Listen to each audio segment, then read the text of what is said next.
All right. So the general structure of an introduction is going to include a thesis statement. So your general information, I want to avoid length. You guys know me in length. You know I don't like talking about this needs to be 2 sentences. This needs to be 3 sentences. And then you count them up. And if you have 5 sentences, pat yourself on the back because you've written an introduction. I don't really like that. So instead, what I would like to do is talk about what you need to have in your introduction and leave the thoroughness of the amount of sentences up to you. And I know that that's going to end up with you kind of being confused, concerned, like, well, what if I don't write enough? Or, oh, what if I write too much? Well, this is a learning process, right? And so my feedback within the introduction, as long as you accomplish these things, I would like to see you strike out on your own and have me revise and offer feedback as opposed to just saying, here, write 6 sentences. So I do say that if you're nervous, I would err on the side of length more so than err on the side of brevity. Meaning, when it comes down to it, I would say to write a little bit longer rather than not write enough, because it's way easier to condense and to minimize than it is to add. So that goes for just writing in general, but specifically for something that we're doing right now. So, so the things that it needs to have is we've already established that it needs to have the context, right? It needs to provide the context for the essay itself, the concept of immigration, the concept of obligations, the existence of obligations, the very fact that we're even saying that these things are here, and then yeah, I think that's probably right? Okay, so that's going to create the context. So that's one of the things that this needs. Now, the other thing that it needs is it's going to be your direction or your position.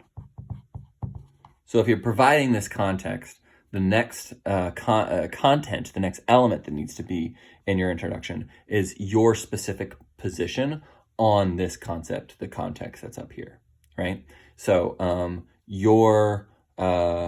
this isn't going to end up actually being your thesis element. And I want to move away from thesis statement singular because it might be a couple sentences and that's totally fine.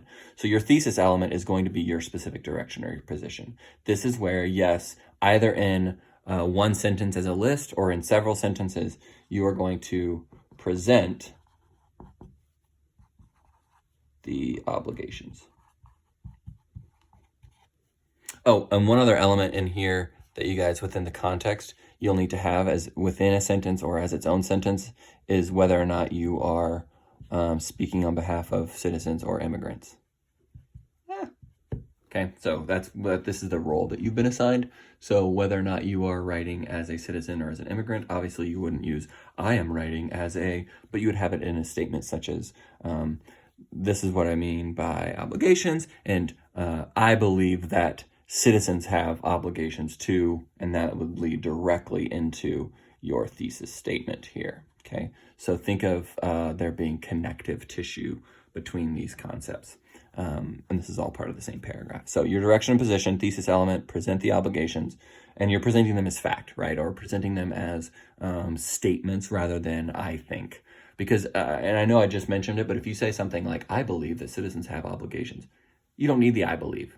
Now, students then come back and say, well, you said we could use I. You can use I, absolutely. But within statements like I believe, you don't need it. Right? So it would be something like if someone said, hey, what do you think about my outfit? Someone asked me that and I said, I think it's awesome. I mean, it's not wrong, but you don't need the I think. What do you think about it? It's awesome. Well, how do I know that's your thoughts? Well, because you asked me what do I think, and I'm telling you, and I'm the one that's saying it, so therefore it's my thought. So I would avoid using things like I believe citizens or I believe immigrants have these obligations because we know it's your belief because you're stating it. So anyway, context, your direction and position. Now, the next part of this as far as what else it needs to have, can vary. There's probably going to be some kind of a transition. So this transition can either be a simple statement of importance. So something that would communicate to your reader, this is my position, and as a transition, I'm going to say what benefit or what importance my position has on maybe this larger context. But it's going to be pretty brief, and it's going to function as a transition, because this is when we get into move then into body paragraphs, which we've already written, right? So we've already written this stuff. Now, obviously, any of the things that I am talking about now, you feel free to, with the knowledge of what you've already written, kind of customize and tailor this to your body paragraphs that you've already written, right? So that is a strength that we have in writing the introduction now, is that we've already spent some time with it, as I mentioned earlier. So context, direction, position, transition. Those things are going to be the elements that you need to have within a introduction.